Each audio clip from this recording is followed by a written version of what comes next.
Okay, well, we're back in the car. That means we've just seen a movie. We saw Elvis tonight, starring Austin Butler and Tom Hanks. I'm a big fan of Elvis. To this day, I still love Elvis movies and his music. So I should be the audience for this at my age. So let's see. What did you guys think? Well, we grew up with Elvis in the house because our mom's a super fan. Oh, a super fan. Yeah. So we know a little bit about him. We heard a lot of his music. And so maybe Gen X is the last generation to appreciate him? You think, maybe? I don't know. I think even now you still know Elvis. Yeah. I think as far as the movie goes, though, it was filmed in a couple of different styles. And I didn't like the narrator walkthrough of stuff so much. I really enjoyed the parts when it was just like the live action, Elvis having regular conversations with people or on stage.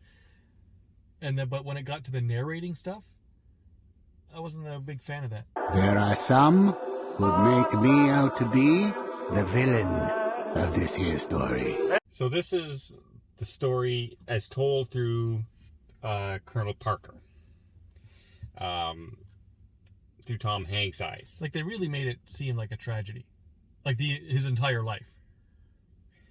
Well, if you go to the end of the movie, the guy's sued for financial difficulties. No, I'm talking about Elvis himself. I know, but Colonel Parker, how the control he had over Elvis. Sure, yes. And his career and all the things that Elvis wanted to do that couldn't. He worked his heart to not let Elvis do. It's a weird role for Tom Hanks. Because he says, a lot of people call me the villain of the story. Yeah. Yeah, he was. He was the villain of the story. Well, not in his own eyes, right? Everybody's the hero in their own story. I think he even knows he's a villain. Well, he's a con man. He says it right at the beginning of the movie. His entire job is to snow people. Yeah, and they spent way too much time on that as well. They spent too much time. Almost a Tom Hanks movie rather than an Austin Butler Elvis movie. Yeah, they spent too much time on the whole con man angle. Okay, so without giving too much away, though, what did you think of Austin Butler's performance as Elvis? I think he did a great job. From the trailers, I wasn't convinced. Okay. But that's fair, because I was the same way. Yeah, but he sounded, provided this was all his singing. Oh, no. This was original soundtrack. This was Elvis songs. Elvis's voice for most of the songs. He didn't sing at all? No, but his voice was like when he was talking, that's his voice. You can tell every song that he sang, that was Elvis's track. Yeah, because I was gonna say, wow, that's bang on. Yeah, well, it was. Good job. Yeah. Yeah. But at least as far as I know, it's not him singing it at any point. I could hear everything. It was Elvis. Okay. Well, even when he was talking, like I believed it.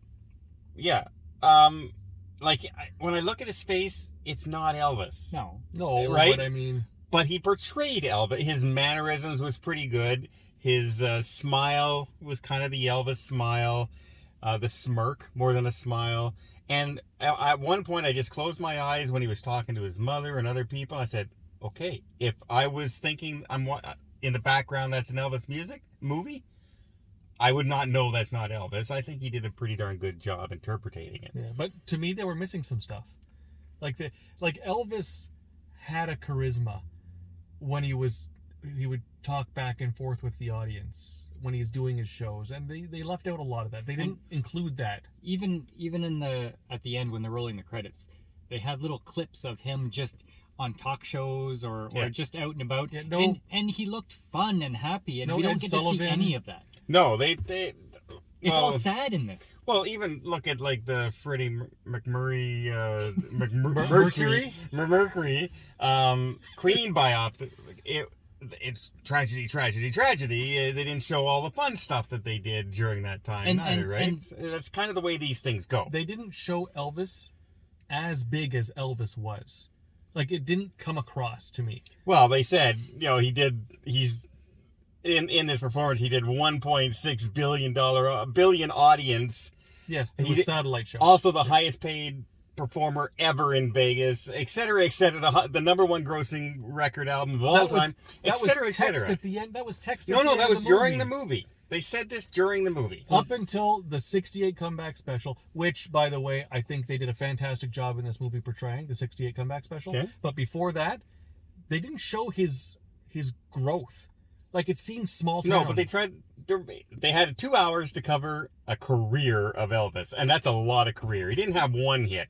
He had thousands of hits, it seems like, with Elvis. Well, they probably could have fit more in if they stopped talking about, con men. They decided to go the narrative route. Yeah, and there was a lot of, like, psychedelic, dreamy stuff in there that I don't think needed to be there.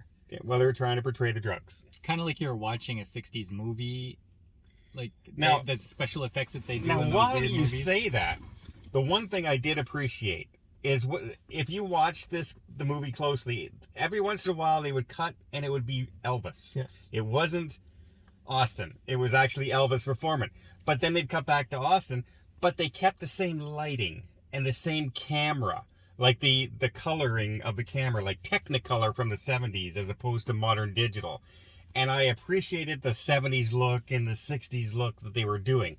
And so I did like that aspect of it when they were showing the performances. And I still would have preferred had this been Elvis telling his story.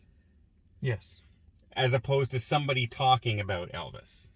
Well, it was a Colonel Tom Parker story more than it was an Elvis story. Yeah, it was somebody who... it was a third-person view of somebody else in this movie. And I would have liked to have seen... Like, I think he would have done an amazing job as an actual Elvis movie. Austin Butler. Like, I'm Elvis and growing up, and this is my first record. And instead... Oh, he just started singing and he had a #1 record. Mm-hmm. That's how they performed it in here. Instead of seeing him perform and do the #1 record, we didn't get to live that. That's it. I enjoyed the movie. If you're an Elvis fan, there was a mini series that came out in the 90s that portrayed Elvis really, really well. I thought that might have been done better than this movie even, but the movie was okay. Yeah, and I was surprised how much I didn't mind Austin Butler in the role. I actually believed him as Elvis, and I thought he did a good job. I thought the first 40 minutes of this were fantastic. When he starts off as a kid, and all the black musical influences of the time, B.B. King, and I don't know some of them. I think we saw Little Richard in there. Yep. The real Little Richard, yeah. And I thought that was great. All the black musical influences, and then the way he got on stage and made everybody go into a frenzy because he was that new style. I thought that was great for 40 minutes. Mm-hmm. And then it was about 6.5 hours of suck. Well, I don't know if it sucked, but it definitely... It slowed down. No. It was boring. It was boring. I would say I don't know. I was not bored in this movie. I would say maybe it's boring to a non-Elvis fan. No. I'm an Elvis fan. I'm not a fanatic, but I like his music. And I'm sympathetic to his story. And I like his charisma. I like everything about Elvis. But this movie, after that 40 minutes, was boring. They could have made it more fun. Yeah, yes. They could have. Yes. Because fun is the opposite of boring. And they did the wrong one. So I wouldn't go as far as to say it was boring. I still enjoyed the movie, even till the end. I thought the direction they went with the narrative from Parker, the Colonel, disappointing compared to the viewpoint I would have liked to have seen from Elvis. I would have liked to have seen his story, not Colonel Tom Parker's story. Even the way that Colonel Tom Parker was talking was villainous. Like, those evil foreigners. Right? Like, some people say that I'm the villain in this story. Yeah. You know? And he was. Yeah, but come on. You can make the villain without making him sound like a stereotypical villain. Except that's how he probably sounded. No, I don't think so. Because Mark was there. All right, so what do you give the movie? 7.5. Acting, 7. Movie as a whole, a 5. I'm going to give it a 7. I enjoyed the performance. I like the music, obviously. And I like the style of keeping the 70s filming. Like the Technicolor and the way, even the costumes, even interacting when he's holding Lisa Marie Presley for the first time. They're presenting it to the press. They wore the same outfit, the same colors, and interjected live footage in and out. And I enjoyed that because I kept on... Very. I kept watching for all that. Oh, there's Elvis. There's Elvis. It's not him. It's not him. It's him. And I enjoyed it's kind of like, where's Waldo? Live on TV. It's where's Elvis?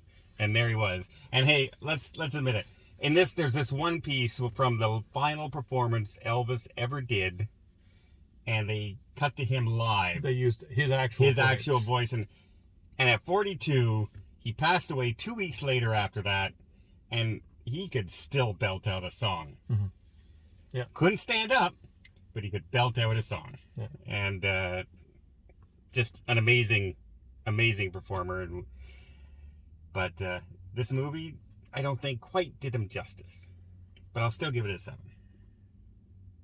Until next time, we're all shook up. Uh-huh. Uh-huh. Uh-uh. do do do do